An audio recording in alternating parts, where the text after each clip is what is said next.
various locations via the miracle of Skype, it's the 40th anniversary season of the LTN Hour. Let's talk NASCAR with your host, Todd Bailing, co-hosts Brian Schmidt, PJ Noodleman, and producer Dangerous Dan Margetta. Call the show anytime at 414-421-7901. And now, in for Todd, here's PJ Noodleman.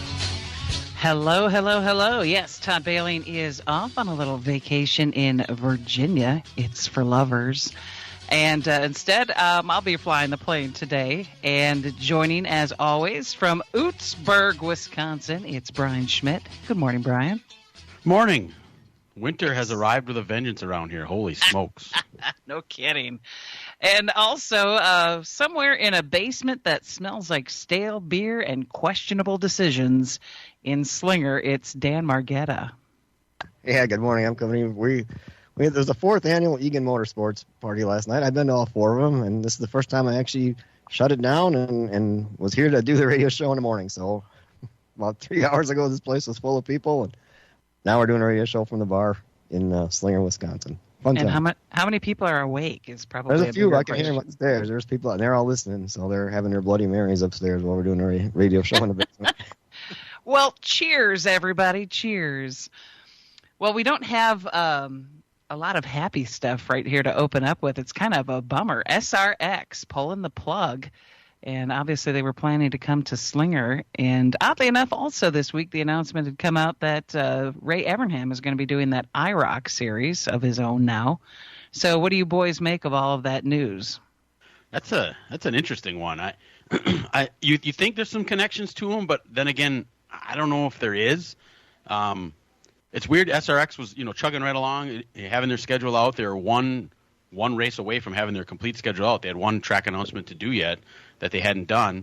And to pull the plug like that, it almost, just from the outside looking in and not really knowing anything, it almost looks like maybe a sponsorship thing fell through, or a TV money something fell through where they were supposed to get a hunk of money and that money wasn't there. That appears to be what it is, to the point where then we got to cancel it because we're not going to be able to pay our bills.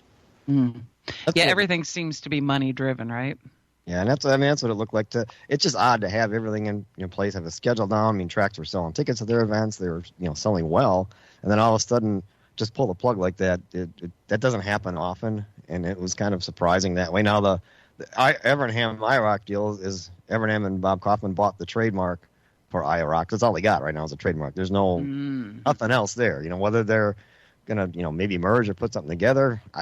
A lot of people say that didn't have anything to do with the SRX thing. It's just kind of really ironic that 2 days later that went down.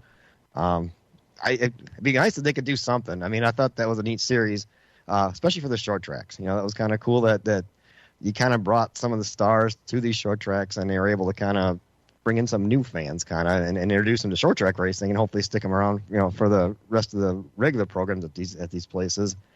It'd be nice if they could put something together and, obviously I think this year's done, but we'll see what happens down the line. It'd be pretty cool to keep that kind of concept going. And those cars are available. I mean, what are you going to do with all those cars? Those aren't a car that you can just go and put into some other series. They were like purpose built and specific for the SRX series, and now you have, a couple dozen of those things laying around. What are you going to do with them? So if IROC were to want to go somewhere, that would be a place to start. That's a good point. And I guess one of my questions is, too, did Ray Evernham leave the SRX series on good terms? Because it was just kind of a quiet in the middle of the night. He's no longer really here, right? Yeah, he's there for the first year, and then after that, he kind of faded away. At least he's out of the limelight. He may have had some things going on in the background. I don't know if he was completely cut ties with it, but he kind of faded out. And actually, all 4 of the guys that had started that series, was Stewart and Evernham, was George Pine, and can't remember the other guy's name, the agent guy before that kind of put it all together. I think after that first year, they kind of had to step back a little bit, and Don Hawk was running the day-to-day operations of it. So they got, 3 years in? This would have been their 4th year, I think. Mm. Well, the good news is anything Evernham seems to touch really goes well. So if he's going to breathe new life into IROC, that's kind of exciting. I know as a kid when I grew up, that was always exciting to watch because they were evenly matched cars, and Of course, there's a Wisconsin tie because Dave Marcus and others were actually the ones that would test and shake down. I think Jim Sauter was one of them too, right? Yeah, I think Charlie even did some work with that as well. Yeah, I mean, and they really did a lot of that testing and set up work to make those cars even. But you look at it now, I mean, we kind of have an IROC series 38 weekends a year in the Cup Series now, and that's all it is, right? Right, and the hardest thing with IROC in its last couple of years, I mean, I saw it when I went to Michigan every year for many years, was getting the schedule to work to bring those guys in, because IROC's big thing was they were running current drivers from all the different series. I mean, that made Steve Kinzer famous when he came over and ran, and the logistics got so difficult at the end there to get these guys to show up and race and then not make sure they don't get hurt and all that kind of stuff, that it became like all Cup drivers at the end. And it was kind of like, well, here now you're throwing a bunch of Cup drivers into similar cars, which was cool. I mean, the Dale Jr., Dale Earnhardt Sr. race is still one that'll be remembered forever in the IROC series. But that's what made it difficult at the end there and why it kind of fizzled out. But if you could find a way to get that together again where you could get all those guys, boy, that would be something to see. Well, I think if anyone can do it, Evernham probably could. I mean, that guy's got ties to all sorts of different people in different realms. So it would be interesting to see if he can pull it off. Obviously, anybody who purchased an SRX ticket for Slinger, your refund will be forthcoming. But it is just a bummer all the way around. You get your excitement built up for it, and then they yank the rug out. But no fault of Slinger Speedway. Obviously, that's just something going on with SRX that eventually we might know the whole story, and maybe we won't. Hard to say, right, guys? Yeah. I mean, I don't know. A lot of times, financials don't come out, but I would imagine at some point somebody will be talking about it and the real story will get out. And with social media these days, it won't be a secret for long. There you go. That's very true. Very true. Well, we are 21 days to the Busch Clash, 35 days to Daytona, and 98 days to the Slinger Speedway opener. It doesn't really seem like that many days away now, does it? If you look outside, it seems a long ways away. Well, it won't be long now, and we'll be refiring those engines. Looking forward to getting the next season underway. We've got some special guests on the way today, or guest for sure. Bill Baylog going to be joining us on the program. That will be exciting. And you guys watch the Chili Bowl, too? We're going to be doing – I watched it. We'll do some recap on that as well. Yeah, the big story of the Chili Bowl was that Kyle Larson was going to run it, and if you paid attention to how that went last night, he didn't make it through on Thursday. He had a rough go of it. He was trying to make a run through it, and he flipped at the end. But had he made it, there would have been a lot of disappointed people because there ain't no way that would have worked out last night. I think the checkered flag flew on the late model race, and the green flag had already gone out for the feature at the Chili Bowl. So you would have had to do a lot of tweaking of schedules to make that work, and both of them said they weren't going to tweak the schedule just for him.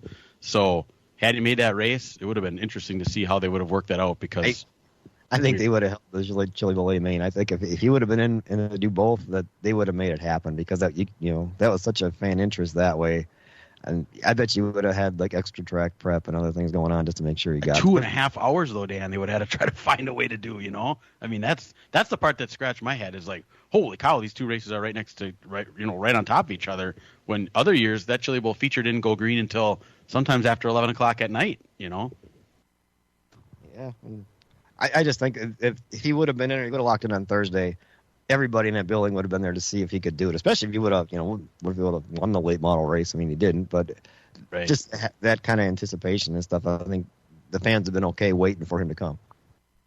Yeah, they probably would have retweaked the schedule from the start of the day already, I would imagine. But that wasn't the case, and the E-main is where he was supposed to be, and that wasn't going to work. They withdrew the car as soon as they realized he wasn't going to be able to be in it. Yeah, that was a little luster off of the pumpkin on that for sure, that he wasn't able to be in there and do that. Because people were still tuning in that didn't have a clue that he wasn't going to be there. I don't know, like hoping for Santa Claus to show up, but Larson wasn't going to be there no matter what. We're not holding the E-mains till after the Yeah, right. Exactly. Well, we are going to have Bill Baylog, the Nightmare, or the North Pole Nightmare, going to be joining us when we come back. This is the LTN Hour. From racing engines to street engines, long blocks to turnkey packages, or complete custom engines, just ask and Wagner Automotive can fill your needs. All backed by many years of racing experience. These years of experience have provided reliability and performance that customers need to win races. Wagner's has been building championship winning engines for top teams from NASCAR to short tracks in your backyard. This expertise has carried over to street engines they supply to top custom car builders. The Wagner Company, in the heart of Wisconsin, is outfitted with the state-of-the-art machinery necessary to design, manufacture, build, and test custom engines and their accessory parts. Dyno services are independently available for anyone needed to test their engine. Wagner's Company can also provide you or your company with production CNC machining or welding services. All your questions and requests are handled personally by Casey Wagner. Just give us a call at 920-394-3557 or visit our website at wagnerautomotive.com. EMF Landscape Supply in West Bend has everything you need with fresh mulch arriving daily, from premium hardwood mulch to hemlock and pine bark to EnviroMulch in red, gold, chocolate brown, and black colors. PMF also has a large variety of decorative stone and granite, as well as field stone, topsoil, and compost. For all your landscaping needs, visit PMF Landscape Supply, 5470 River Road in West Bend. Call 262-338-8800 or visit PMFlandscape.com. Friends of racing for many years. PMF Landscape Supply in West Bend. It's a bird! It's a plane! The Dan Patrick Show. Dan Patrick. Yeah! Why would you want to play for Bill Belichick if you're not winning? I mean, it feels like he's going to coach for 2 more years, maybe 3 more years. He's going to surpass Don Shula in the all-time victory list. Probably in 2 years he'll be able to do that. I just want him to coach. But, Brady the Dan Patrick Show. Dan and the Danettes and you. Weekday mornings, 8 to 11 on the Big 920 and your iHeartRadio app. Welcome back to the LTN Hour. PJ Noodleman, joined by Brian Schmidt and Dan Margetta. Todd Bailing on vacation. And joining us now on the phone, it is the North Pole Nightmare, the 2016 World of Outlaw feature winner at Beaver Dam, and the 10-time IRA Sprint Car champion, Mr. Bill Balog. Good morning, Bill. Yeah, good morning. How you guys doing? Really great. Thanks for taking some time to join us on the show. Got a couple of questions just to kind of warm you up a little bit, and for anyone who might not be familiar, you are called the North Pole Nightmare because you originally hail from North Pole, Alaska. So how did you get from Alaska to Heartland, Wisconsin? Oh, it's a long story, but basically racing, just my dad raced, and, he quit after a while, and I ended up driving for a guy up there in Alaska, and then I actually started driving an asphalt late model up there at the Wasilla racetrack. Oh, wow. And, yeah, so then we moved that team to Washington, and we're going to, try to do something with that. And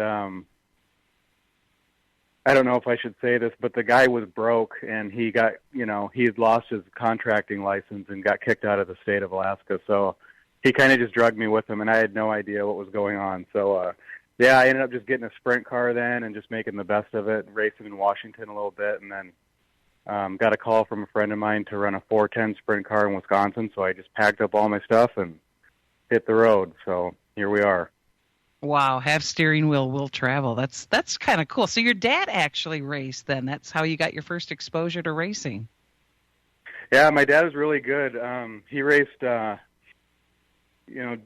started with PQ midgets when he was, 15 years old, and he never did it professionally, but I think he could have. He was really good. He just won a lot of races up there, and, once he moved up there was really no way to race professionally. So he, just did it on the weekends, and he built everyone's race cars, and, yeah, he was really, really smart. And then he went to the sprint cars in, the mid-'80s, and he made a couple trips down south with that, down to the lower 48.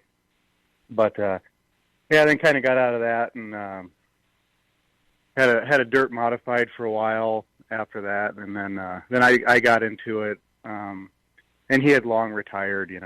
He retired pretty early from racing. So, but yeah, my grandpa raced a little bit too, midgets, some little racetrack up in Wisconsin. So, yeah, so they've it's always just kind of been in the family. So you are a third-generation racer then. I didn't even realize that. Yeah, I don't think my grandpa raced too much, but yeah, he definitely drove a little bit. So, yeah, yep. That's funny. What is your first memory of racing, like when you started hanging out around by your dad? Oh, so I guess in those mid-'80s, when he had that sprint car, it really, I don't know. I remember sitting in it and thinking, this is weird. You're sitting straight up and down, and the steering wheel's flat, and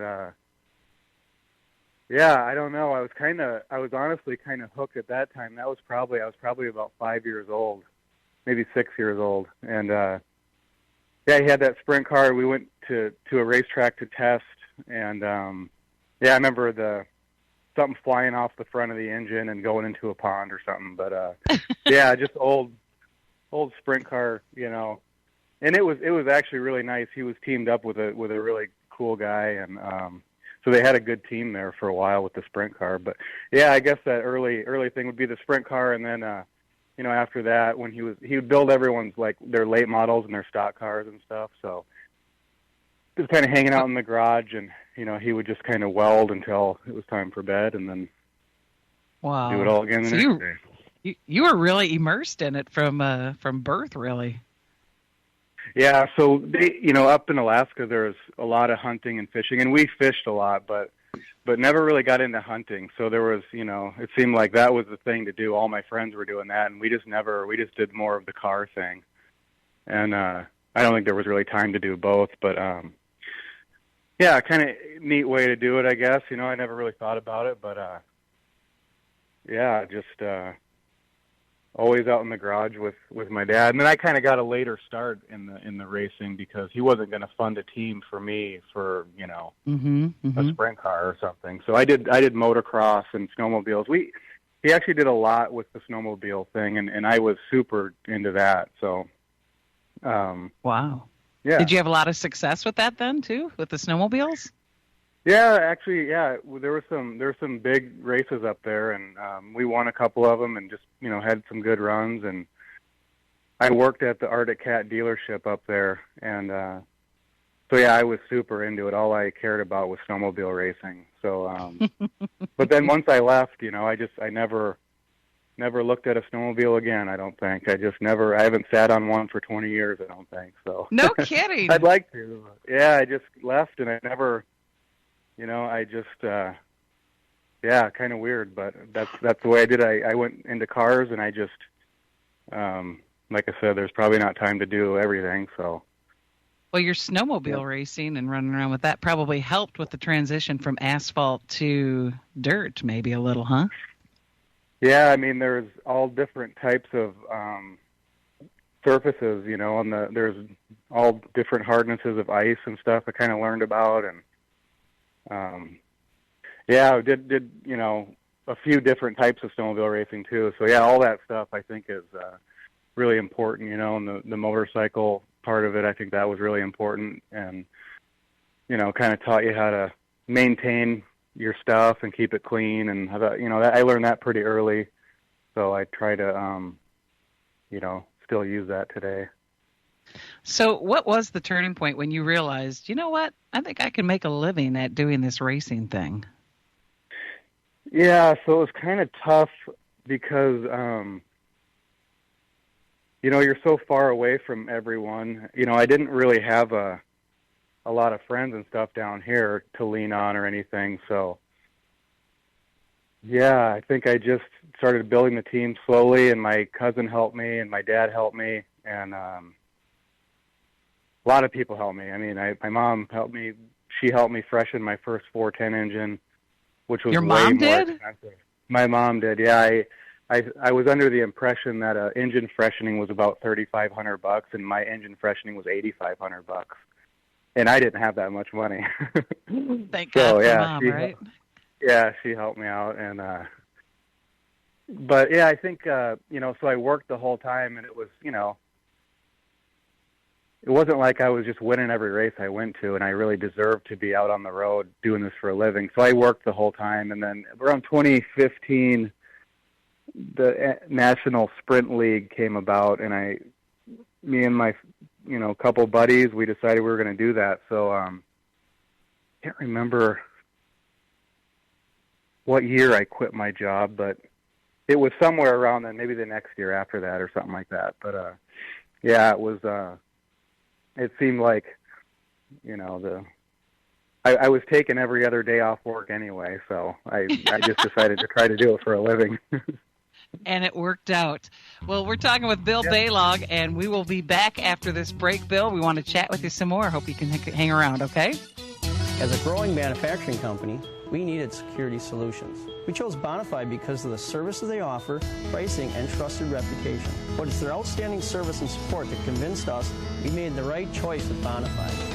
When businesses need security, they contact Bonafide Security Solutions. From locks and alarms to safes and surveillance, we do it all. We are Bonafide. We protect what you value. For your free security survey, call us today or visit bonafidesafe.com. Miller Sales and Service is the Midwest's #1 Bravo trailer dealer for customer service and satisfaction. Serving the area since 1939, Miller's is located on the corner of Highway 57 and K in Random Lake. As the Midwest's #1 Bravo trailer dealer, Miller's has all kinds of Bravo trailers from 8 feet to 48 feet in stock. They also have a selection of B&B utility and dump trailers, reliable and Chilton open aluminum and steel trailers. With over 50 pre-owned low-mileage cars, trucks, and SUVs, Miller's has just the vehicle you are looking for. Miller's also carries a full line of Alumacraft boats and Manitou pontoon boats, complete with Evinrude outboards. Why not buy from racers who know what racers want and need? With Miller's Sales and Service on the corner of Highway 57 and K in Random Lake. Call Jerry, Tom, or Brad Miller today at 920-994-4358. That's Miller's Sales and Service, 920-994-4358. Welcome to the playoffs. Throws left side, wide open, Melton, 40, 45, and he spilled at the 50-yard line. Inside the 5, reaching for the end zone. Touchdown! There is no tomorrow! Looks hell, wait, and he's sacked! Carl Brooks, I mean in a flash! Packers Cowboys. Sunday coverage begins with Packers Game Day at 11. Kickoff at 3:25 on your home for the Packers. 97.3 The Game. Welcome back to the LTN Hour. Joining us still yet is Mr. Bill Baylog. He is your 10-time IRA Sprint Car Champion, and many of you probably saw him win that World of Outlaw feature at Beaver Dam back in 2016. Bill, we really do appreciate you taking some time to chat with us, and I know both Brian Schmidt and Dan Margetta are just chomping at the bit with some questions, so I'm going to turn them loose. Morning, Bill. Yep. Obviously, you ran with the All-Stars for, I think 2 or 3 seasons there now, and are going to make the jump to the World of Outlaws this year. What went into your decision of deciding to go with the World of Outlaws versus Kyle and Brad's High Limit series? Well, there's a few different things, I suppose. I think both we looked at real hard, and really Natalie and I, we made an Excel spreadsheet of, because we know where, I'm going to finish, basically. After all these years, you can kind of compile the data and have a good idea. Not going to win either one of those championships. It's just we're pretty outgunned in a few different ways to do something like that. But still can be competitive. Still could win. Probably maybe one couple of them shows. Hopefully. But I think the schedule was a big one. It's more races with the World of Outlaws, but with kids and stuff, I kind of got to be back here pretty much every week. Monday and stuff. So. That was just better for me on the World of Outlaw side, I guess, to be honest, and something I always wanted to do. And you actually have more Wisconsin races too, right? I mean, High Limits doesn't even come around here. Right. That was another one. We have, most of our sponsors, I mean, probably 90% of them are from Wisconsin, and they would like to, probably see the car in the state, so we've got a big Anderson's maple syrup breakfast planned for the Saturday morning of the Wilmot Outlaw Show. So that'll be kind of a big deal for us. And that was just, probably not half of the decision, but a lot of it. That was, I would have to miss that, and it was already scheduled and everything was planned, and, so I think that'll be a lot of fun that day. And, yeah, I think, like I said, it's just something I've always wanted to do. I've always, and there's never a right time to do it, either one of those big series like that. We did the NSL series in 2015, I think I told you, but it was weekends, it was basically just weekends, and they weren't too far away. All-Stars was a little bit rough for us, but it was 55 races. It really wasn't, you could do it if you worked hard and you paid attention. So, yeah, I think it's something, we're going to do it and see how it goes. And piggybacking off that, I mean, what is your take of the whole state of 410 sprint car racing now? For years you always had the steps. You had, you'd run your regional stuff. You could run, a little bigger regional thing, kind of like the All-Stars. You could get your feet wet traveling, and then you'd jump to the World of Outlaws. It seems like now with not having that mid-level thing, I mean, where are guys supposed to get their feet wet, and how are they supposed to build themselves up to the level where they can go compete with now 2 national series? I think it's all possible. I honestly don't think, just with the All-Stars being dissolved, I don't think it's, this old guy used to help me, Dan, he told me one time, because I wanted to go race at the World of Outlaws when I was younger and had no idea what I was doing. And he just looked at me and he goes, if you can go to every single IRA show that you enter and win it, then you can go to the World of Outlaws. And I thought, and I mean, at this point, I don't even think I won one race. It was a long time ago. And so I think it's, IRA is a stepping stone. I mean, it is for me. So it still could be for other people around here. Knoxville and Houston has I mean, if you go there, they're just super good. Pennsylvania has, you could race 100 nights a year out there. So I don't know. I think it's going to be just fine, to be honest. I don't know exactly what's going to happen. I haven't really thought about it that much, to be honest. But, yeah, I think there's, Ohio is kind of stepping up. I know IRA has raised their purse up. It's going pretty good, I think. Okay, do you see a scenario where maybe the high limits continues and the All-Stars come back to fill that, Midwest traveling niche? Or do you think it's, going to just stay where we're at? Yeah, I think so. The All-Stars being kind of based out of Ohio. It seems like the Fast Series, there's a series called the Fast Series.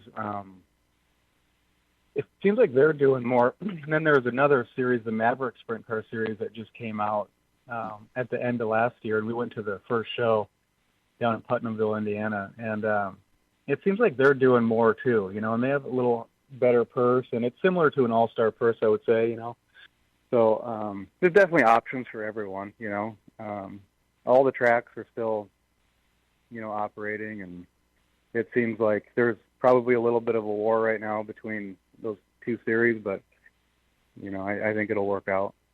Yeah, they'll probably sort it out. Just, Bill, give us an idea what it's like now to prepare for a full schedule on the World Outlaws. I mean, there's so many races. What all goes into the planning, even like maintenance-wise of the cars? I mean, because people don't realize that you're racing almost every other day or every couple days, and to get the whole show to all those events takes a lot of work behind the scenes, doesn't it?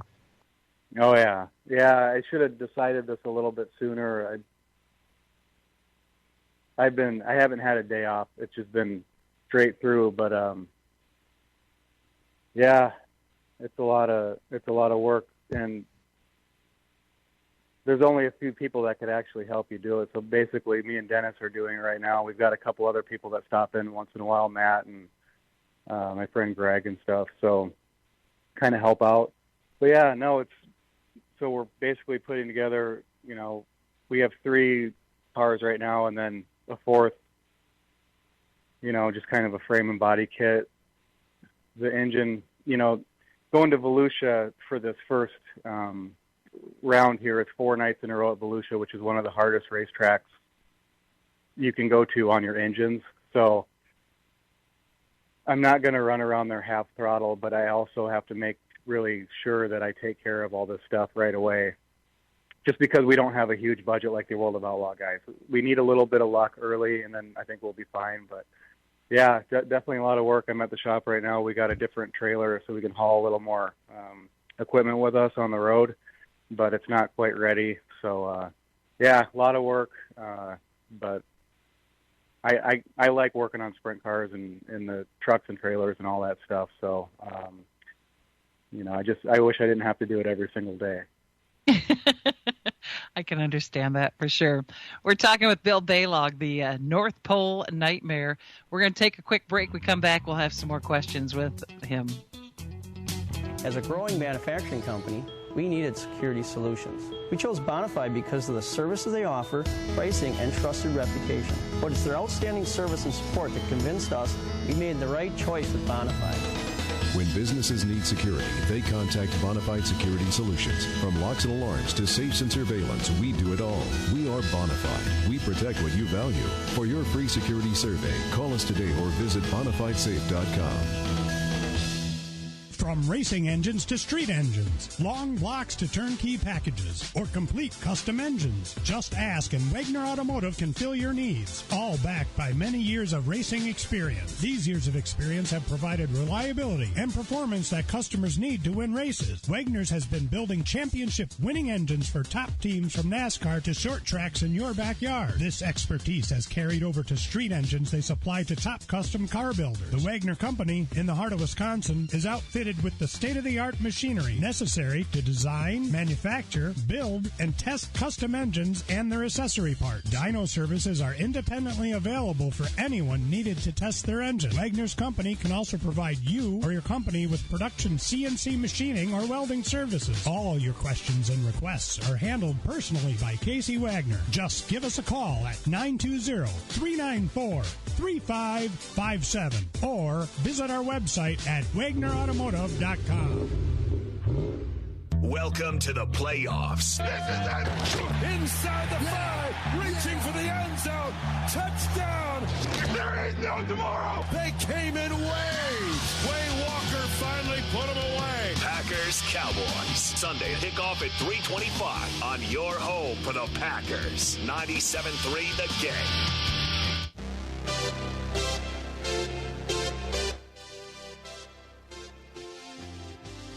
Welcome back to the LTN Hour. Joining us yet is Sprint Car Hot Shoe, the North Pole Nightmare, Bill Baylog. Bill, I got a couple quick questions for you. Do you know how many wins you have in your career, and do you have a favorite track? Not really sure on that. I think they were trying to figure that out last year, somewhere around 140 or something. But wow. I think my favorite track, oh geez, that's a tough one. There's so many good ones in Wisconsin that they just simply don't get enough credit nationally, There's a lot of tracks in other regions that have a lot of hype and they just don't compare to some of these Wisconsin tracks and the dirt and the whole place, So I've been I've always liked Plymouth. It's smaller, and it's it'll get a huge cushion. It's just fun to race on stuff like that, I think. Some of the bigger tracks, I haven't done quite as well on, but getting a little bit better last couple of years. So, yeah, I don't know. I think, 141, I don't know if you've ever guys have been up there, but, yeah, super neat racetrack. It's very unique and puts on just awesome races. And you're right. We have we're lucky up here to have so many different racetracks, dirt and asphalt area. Then you talked about Plymouth, and probably some of the best sprint car races I ever saw was you and Tony Stewart going at it a couple times at Plymouth. Kind of take us through those nights because, you guys put on a heck of a battle. Yeah, he, just could jump in anything and just be fast, and that's kind of how that was going. I had raced at Plymouth many, many times, and he showed up. I think the first time he beat me, and then the next couple times I beat him just by a fraction, So he was just super hard racer, nice guy. Yeah, it was definitely you wouldn't want to like run over someone like that. It really helped my career. Just racing clean and everything like that. So there was a couple close calls, but yeah, super fun. And I think, I hear that every once in a while. Those are some cool nights. I'll never forget that fair race. I think you had beaten him like 2 or 3 times in a row, and Tony was finally leading it. And I remember Ray Underwood saying, to the crowd, is Bill Balog going to have another nightmare for Tony Stewart? And then Tony finally beat you that time after you had beaten him like 2 or 3 times in a row, and the crowd went nuts. I mean, that was the crowd just loved every bit of those races back then. Yeah, it was cool that he was able to do that. And he's done it before, afterwards too, at some other places. Just kind of popped in, and I think it might have been the first All-Star show that I did in 2021. I think he won it. He just showed up and won it and went home. It was kind of like, guys just got obviously tons of talent. So as you're getting ready to embark on this World of Outlaw tour, some of the fans are probably wondering, this nuts and bolts of it a little bit. You talked about how, how you're going to, finish an outlaw race, and that, you're not going to be able to contend probably for the championship. So I guess just for the general people out there, how does the Outlaws make it work that you can make a living doing this? I mean, obviously they have a really good, point fund, but they also take care of the drivers, correct, as the year goes on to keep you guys on the road? Yeah, they have a few different ways. They have a great points fund. Even all the way down, it pays really good. So, points fund, the purse money. I mean, you got to kind of rely on some of that stuff. I can do it with, I don't have huge, major, big money sponsors, but I have a lot of sponsors that help me a lot, and that's what's kind of getting me through here. And then, there's a budget to run a business like this, and it's a lot.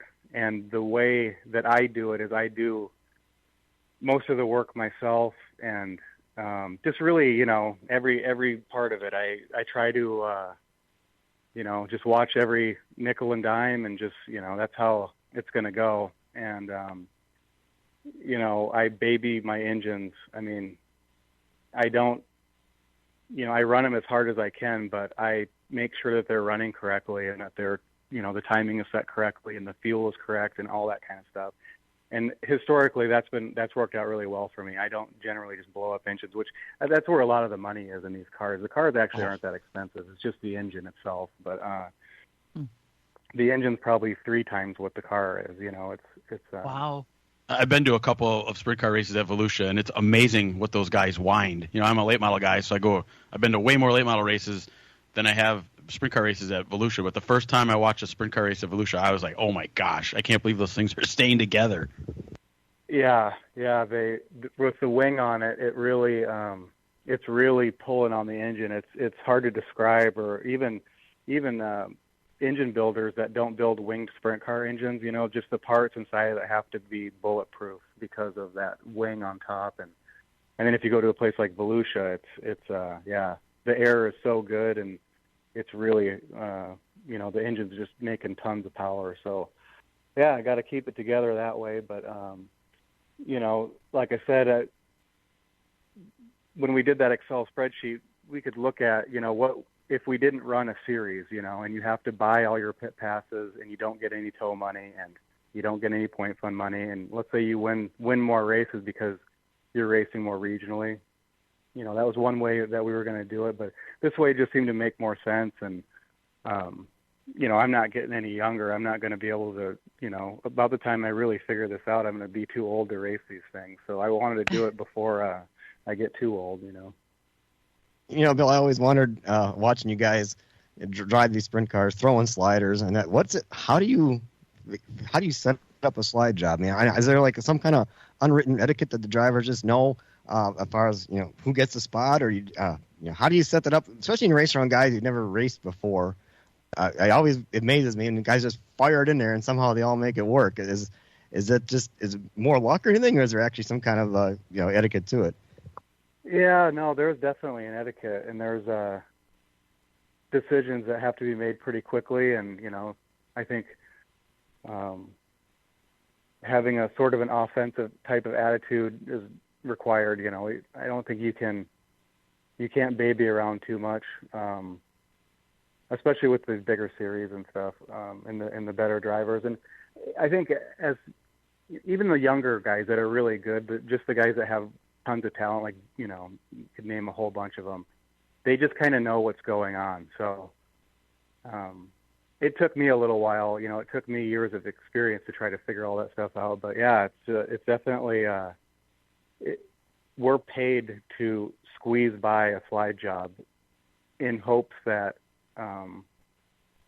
you're not sticking it in the fence, basically. So yeah, it's definitely, if you can make it by, great. If not, you kind of got to lift and cut back under and, hopefully get a run down the straightaway and, throw a slider on the person that just did it to you, I guess. So yeah, there's a whole thing that, that you got to kind of know. And I've definitely been yelled at before, I have not done it right. So, but, yeah, I love your honesty on that. I love your honesty. Oh yeah, I have, and I don't want to be on the learning end of someone else's bad slide job either. So I've also done the other thing, which isn't really cool, but somebody's got to tell them, And someone told me, and I learned pretty quick. So yeah, it's close racing, and it's kind of quick decisions that need to be made. So yeah, you just do the best you can. And like I said, if you're sort of on that offensive mentality, it seems to work out, pretty good. Seems like the world could use a little more honesty in that same regard. Things would work a lot better. Well, we are looking forward to seeing you, Bill, run at the World of Outlaws race at Beaver Dam May 31st and June 1st. And we really appreciate you taking some time to join us on the LTN Hour today. Thanks so much. Yeah, thank you, guys. Bill Balog, the North Pole Nightmare. We'll be back after this.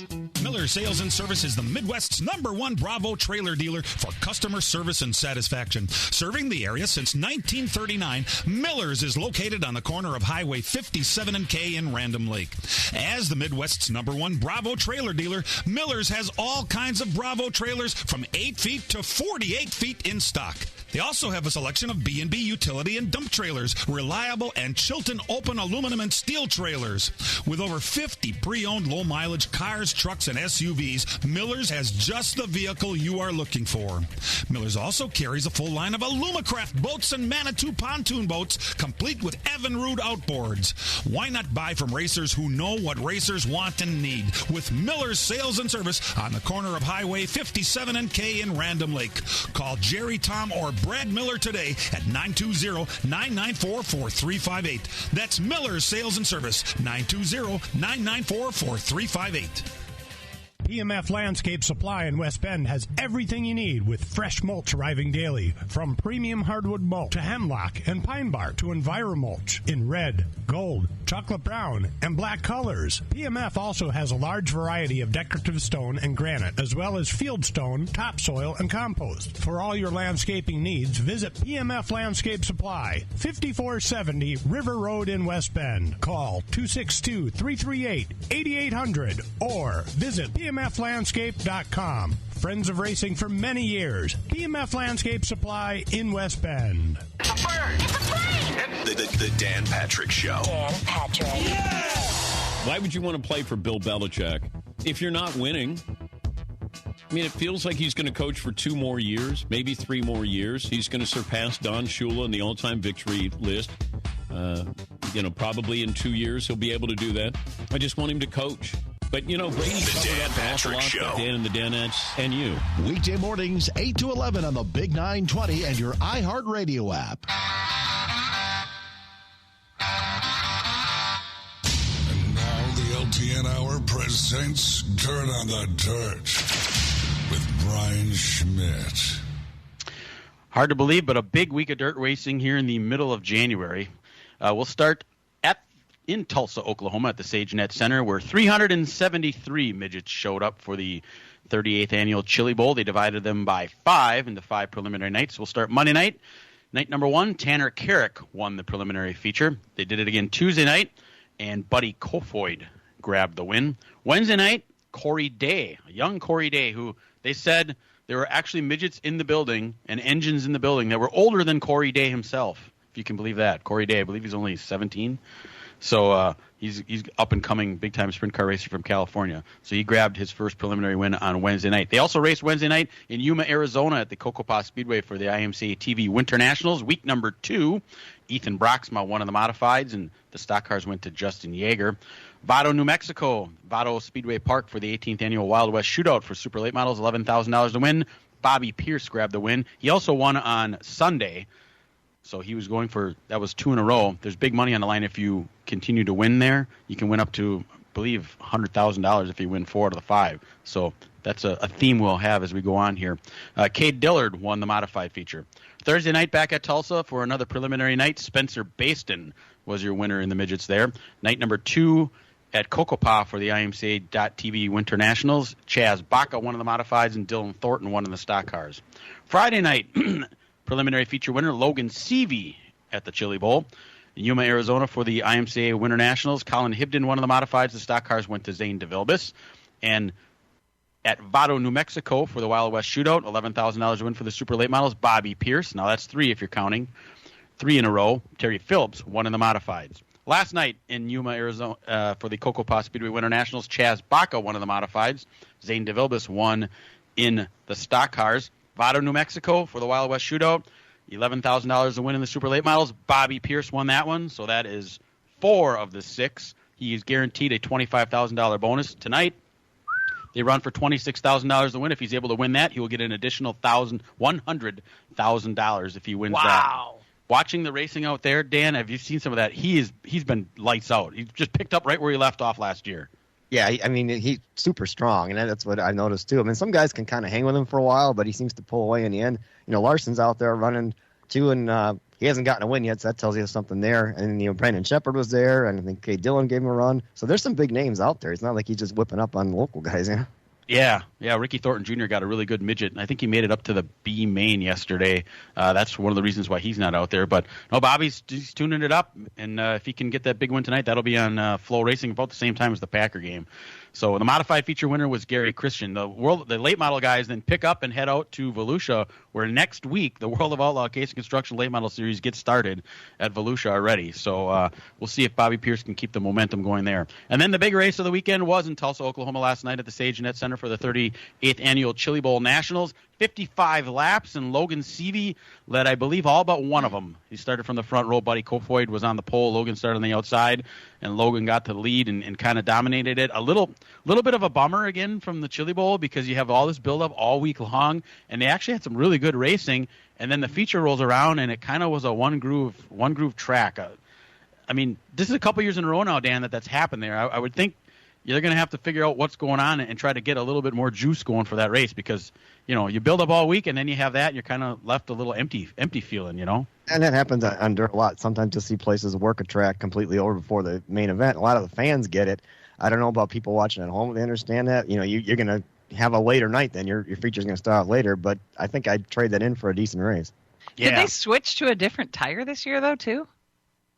I'm not sure what they got going on the midget side of thing there. I mean, usually the midget guys are all on the same compound, unlike on the dirt late models where you get multiple choices. But it just looked like the track kind of burned itself out. And that race, they moved it to like 55 laps. I don't know how many years ago that was because it was like a 30 lap or 40 lapper before that. And it seems like once they went to the longer one, the track burns out a little quicker. However, if you go back to lap 30, it was it was already burned out by that time too. So I'm sure they'll take a look at it and work it out. But this is a couple years in a row now that this has happened. And, you know, you really want nothing better than the slide jobs at the Chili Bowl that you're used to from years ago when Christopher Bell and Rico Abreu and Larson would all go at it.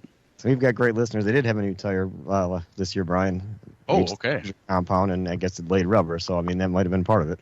Yes, definitely. Yep. So that was unfortunate, but congratulations to Logan Seavey. That's his second win in a row, and that's the Kevin Swindell owned car. So remember, Kevin Swindell had a great run there years ago until he got injured real bad. So it's still a good story to see that team get the win in the biggest midget race of the year. I think Buddy Kofoid kind of felt a little miffed because he actually did have the lead at one point. He had just passed. and then somebody had some sort of an accident. I can't remember what it was, but then the caution came out, and then the officials pulled Buddy Kofoid over to either put a new transponder on or replace one that might have fallen off. I'm not really sure exactly what happened with that. But Buddy looked a little miffed at the end, but he's friends with Logan Seavey, so he wasn't going to throw him under the bus. But yeah, Buddy will get his, I think, one of these years. He's a good midget racer, too. We'll be right back after this. From racing engines to street engines, long blocks to turnkey packages, or complete custom engines, just ask and Wagner Automotive can fill your needs. All backed by many years of racing experience. These years of experience have provided reliability and performance that customers need to win races. Wagner's has been building championship winning engines for top teams from NASCAR to short tracks in your backyard. This expertise has carried over to street engines they supply to top custom car builders. The Wagner Company, in the heart of Wisconsin, is outfitted with the state-of-the-art machinery necessary to design, manufacture, build, and test custom engines and their accessory parts. Dyno services are independently available for anyone needed to test their engine. Wagner's Company can also provide you or your company with production CNC machining or welding services. All your questions and requests are handled personally by Casey Wagner. Just give us a call at 920-394-3557 or visit our website at wagnerautomotive.com. EMF Landscape Supply in West Bend has everything you need with fresh mulch arriving daily, from premium hardwood mulch to hemlock and pine bark to EnviroMulch in red, gold, chocolate brown, and black colors. PMF also has a large variety of decorative stone and granite, as well as field stone, topsoil, and compost. For all your landscaping needs, visit PMF Landscape Supply, 5470 River Road in West Bend. Call 262-338-8800 or visit PMFlandscape.com. Friends of racing for many years. PMF Landscape Supply in West Bend. Welcome to the playoffs. Throws left side, wide open, Melton, 40, 45, and he spilled at the 50-yard line. Inside the 5, reaching for the end zone. Touchdown! There is no tomorrow! Looks at hell, waits, and he's sacked! Carl Brooks, I mean in a flash! Packers Cowboys. Sunday coverage begins with Packers Game Day at 11. Kickoff at 3:25 on your home for the Packers. 97.3 The Game. Welcome back to the LTN Hour in the home stretch, coming for the final lap. And just a few little nuggets of news. Not necessarily NASCAR related, but it is short track related. And this is the time we normally do give short track results. So Drew Krybeck, he's been involved heavily with racing throughout his entire career. He hails here from the La Crosse area. He's been named as the GM of all ASA branded series. I personally think that's a great move. I kind of feel like they had been running the series, the Star Series anyway, as kind of a committee. General management by committee, and now to actually have one point person, I think that's going to help things run a little bit smoother. What are your thoughts, guys? Yeah, I think Drew's a great guy. I mean, I've known him quite a while as well, and he's definitely a racer, and he gets it. Mm-hmm. You always want somebody in that position that gets it, and people that chase races all the time and really get into the sport know what he means when they get it, and Drew gets it. It'll help the series too to get one guy as the GM of the whole thing, so the buck stops there. I think that's a big plus for that series. I would agree, and obviously he'll be very active yet too with the Midwest Truck Series that he's been very instrumental with as well. And his wife Beth going to be helping as well too. Their media communications company Epic Media will be taking over all of the PR for the ASA series as well too. So pretty cool. Got a new Hoosier tire as well, Dan, that we're going to be talking about. Yeah, the ST tires, they stand for short track, and they'll be coming out. And they've been working this a while. I know they've been testing around here with those. I mean, I know for when the Brewers are still playing, I knew that was going on because I remember talking about it at a Brewer game with some people. Mm-hmm. But I think it'd be kind of cool to get everybody on the same kind of tire compound if they could make it work. And then NASCAR, we should probably put a little chat about NASCAR since we are the LTN Hour. The Clash is coming up. How many more years do you think they're going to be there? We kind of speculated about this earlier. Well, I heard some rumblings that NASCAR's put together some people to go out and try to get around the Los Angeles area and give some T-shirts away and some tickets away and stuff like that, because the ticket sales are a little slim right now for the Clash. So, maybe it wore out its welcome. Kind of looks like. Might have. I mean, the novelty kind of wore off, and then now I don't know if it's got any longevity or not. And then you got to figure they got to build that track and tear it up every year too. They do have a new short track package coming out though for your short tracks and road courses. A new diffuser and a 3-inch spoiler. I guess the spoiler used to be 2 inches. We'll see if that can maybe better the racing on those deals. They're going to add a Friday practice to Phoenix. That's the first race you're going to see it. And that's such a hopefully the racing is good at that. But going forward with the Clash, that's such a premier weekend now because it's between the championship games and the Super Bowl. You have that week off, so that's a big week for NASCAR to really come out with a splash. And it worked the first year. And last year was a little more meh. So, I mean, I think they really got to get creative here in the next couple of years if they're going to be able to keep that weekend and to really showcase their product, because there's really nothing else going on to try to make another big splash in years to come. If they like the short track thing, it would be awesome if they'd bring the Clash to Slinger. The problem is, look outside your window. I know. But Irwindale isn't far away. We've been saying that for years, but that's not a big enough splash, I guess. Bakersfield is not that far either, and that's where Kevin Harvick kind of has planted his flag in this retirement of his. Yep. So he may be making a big push for that. Hopefully, I don't know. I'm thinking they're going to come up with something, especially if this year doesn't work out so good. Because it said that's such a premier weekend to have all your eyes on there and get you really ramped up for the 500, which is 2 weeks after that. And then Rowdy. Kyle Busch, did you see his energy drink is now defunct? Yeah, it's gone, and I guess that's a pretty crowded market, right? I mean, oh my gosh, yeah. And it seems like he's liquidating a lot of his assets here over the last couple of years, and that's probably just a sign of the times. Back when he was a Gibbs guy and you had all this extra income coming in and you could build all these businesses, and now your income isn't quite where it was before. So if things aren't going as well as they were, then you got to back off a little bit on stuff. Well, and I think he's trying to pave the way, too, for his son to be able to move forward with his career. So, yeah, you probably do need to move some eggs around into different baskets, if you will. One of our listeners says the musical act for the Coliseum is going to be Vanilla Ice. Well, that would be cool. Talk about a flashback. You had Ice Cube a couple years ago. That was from about that same era. Ice is the theme, apparently. Yeah, it's funny to talk about Kyle Busch's energy drink company going away, and then they pick up a drink sponsor on the 8 cartridge. It's going to be the Rebel Bourbon or something like that. It's one of the liquor companies, and that's kind of cool to see them a new sponsor kind of coming into the sport. And then Legacy Motor Club gets a full season deal with Dollar Tree Family Dollar. They'll be on all the cars at some point in every race. And you don't really see a full season deal like that come apart. I mean, and to be spread out over all the cars. One of them, Jimmy Johnson, will have at a couple races. He announced his schedule. He's got 6 races right now. It doesn't include the Daytona 500, but I bet you we're going to see him showing up there. And the interesting about that Dollar Tree thing is the guy that runs Dollar Tree Family Dollar now was the CEO of Dollar General up until 2015 when they kind of got out of the sport. So the guy that runs it is a racer kind of guy. Interesting. One of the other sponsor things I saw is Sunny D, which has been with the RFK cars over the years. A lot of times they were with Ricky Stenhouse. They're flipping over and going to be on Josh Berry's car for a couple races next year. Bing, bing, bing. Stewart Haas got a sponsor instead of losing. They finally picked him up. Right. I think this is the time of year. I mean, there's a lot of poaching of sponsors going on at all levels, really. You will have that. Well, that'll wrap up the show. I want to thank all of our listeners on Facebook, YouTube, Twitch, Rumble, and Instagram. Our fearless leader, Todd Bailey, will be back next week. Until then, we'll have the Hangover Show coming up in just a bit online with Matt Losey. On behalf of Brian Schmidt and Dan Margetta, I'm PJ Noodleman. Thanks for tuning in to the LTN Hour.